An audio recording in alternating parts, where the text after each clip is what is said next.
എല്ലാ കൂട്ടുകാർക്കും എൻ്റെ ചാനലിലേക്ക് സ്വാഗതം. അപ്പോൾ ഇന്ന് ഹെയർ ഗ്രോത്ത് ചലഞ്ചിൻ്റെ മൂന്നാമത്തെ ദിവസമാണ്. ഇന്ന് ഒരു ഹെയർ ഓയിൽ റുട്ടീനാണ് ഇന്ന് ചെയ്യുന്നത്.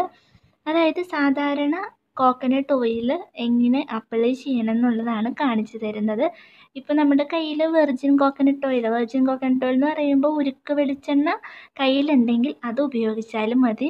കാരണം വീട്ടിൽ തന്നെ ചെയ്യുന്നതാണെങ്കിൽ അതാണ് ബെസ്റ്റ്. അപ്പം അതില്ലാത്തവരാണെങ്കിൽ സാധാരണ കയ്യിലുള്ള വെളിച്ചെണ്ണ ഉപയോഗിച്ചാൽ മതി.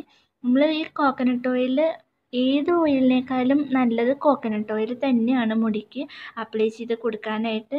പറയുന്ന ഹെയർ ലോസ് നമുക്ക് ഒഴിവാക്കാൻ സാധിക്കും.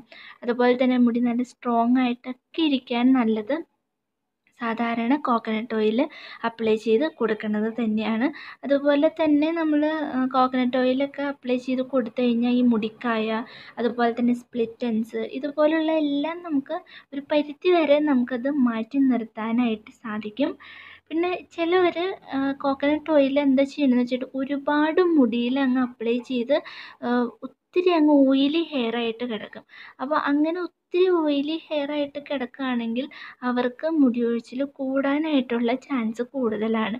എപ്പോഴും മുടിയിൽ ഒരു ലിമിറ്റ് വെച്ചിട്ട് വേണം നമ്മൾ ഈ ഓയിൽ അപ്ലൈ ചെയ്ത് കൊടുക്കാനായിട്ട്. ഒരുപാട് ഓയിലൊക്കെ അപ്ലൈ ചെയ്ത് കഴിഞ്ഞിട്ടുണ്ടെങ്കിൽ ഒന്നാമത്തെ കാര്യം മുടി കൊഴിച്ചിലുണ്ടാകും.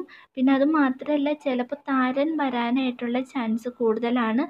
ഈ നമ്മുടെ മുടിയിൽ പൊടിയും ഇതൊക്കെ കയറി മുടിയിൽ അഴുക്കും പിടിക്കും. പിന്നെ വരുന്നത് മുഖത്ത് ഫേസിലൊക്കെ പിമ്പിൾസ്, മുഖക്കുരു വരാനായിട്ടുള്ള ടെൻഡൻസിയും കൂടുതലാണ്.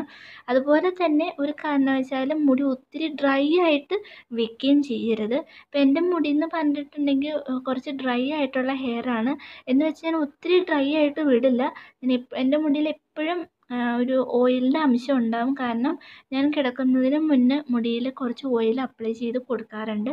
അപ്പോൾ ഒരു കാരണവശാലും ഒത്തിരി ഓയിലി ആയിട്ടും ഇടരുത്, അതുപോലെ തന്നെ ഒത്തിരി ഡ്രൈ ആയിട്ടും വിടരുത്. ഇനിയിപ്പോൾ ഞാൻ സ്കാൽപ്പിലൊക്കെ ഓയിൽ അപ്ലൈ ചെയ്തതിന് ശേഷം മുടിയിൽ ഓയിൽ അപ്ലൈ ചെയ്യുന്ന ഒരു രീതി എന്ന് പറയുന്നത് ഇങ്ങനെയാണ്. ഞാൻ മുടി കുറേശ്ശെ ഇങ്ങനെ കെട്ടി വച്ചിട്ട് ബാക്കി വരുന്ന മുടിയിൽ ഓയിൽ അപ്ലൈ ചെയ്ത് കൊടുക്കാറാണ് പതിവ്.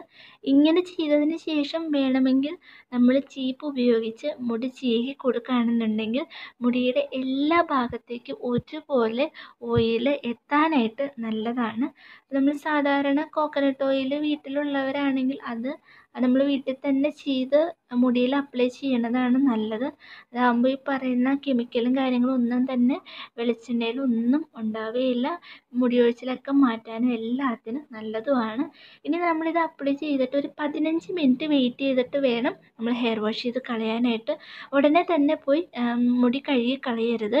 പിന്നെ ഒരുപാട് ഓയിൽ ചെയ്യുന്നവരാണെങ്കിൽ വേണമെങ്കിൽ ഷാമ്പു ഇടാം, ഇല്ലെങ്കിൽ ഷാമ്പു ഇടേണ്ട ആവശ്യമില്ല. അതുപോലെ തന്നെ മാസത്തിൽ ഒരിക്കലെങ്കിലും ഹെവി ഹെയർ ഓയിൽ ചെയ്യാനായിട്ട് നോക്കണം. അത് മസ്റ്റാണ്. അങ്ങനെ ആകുമ്പോൾ ഈ മുടിയിൽ വരുന്ന ഈ മുടിക്കായ, അതുപോലെ തന്നെ സ്പ്ലിറ്റ് എൻഡ്സ്, ഇതൊക്കെ നമുക്ക് മാറ്റിയെടുക്കാനായിട്ട് സാധിക്കും. അപ്പോൾ ഇതാണ് എൻ്റെ ഒരു ഹെയർ ഓയിൽ റുട്ടീൻ എന്ന് പറയുന്നത്. പൊതുവെ ഞാൻ ചെയ്യാറ് ഇങ്ങനെയാണ്, ഞാൻ ഓയിലൊക്കെ അപ്ലൈ ചെയ്ത് കൊടുക്കാറ്. അപ്പോൾ ഇന്നത്തെ വീഡിയോ ഇത്രയേ ഉള്ളൂ. എല്ലാവർക്കും വീഡിയോ ഇഷ്ടമായെന്ന് വിചാരിക്കുന്നു. പുതിയ വീഡിയോ ആയിട്ട് നമുക്ക് വീണ്ടും കാണാം.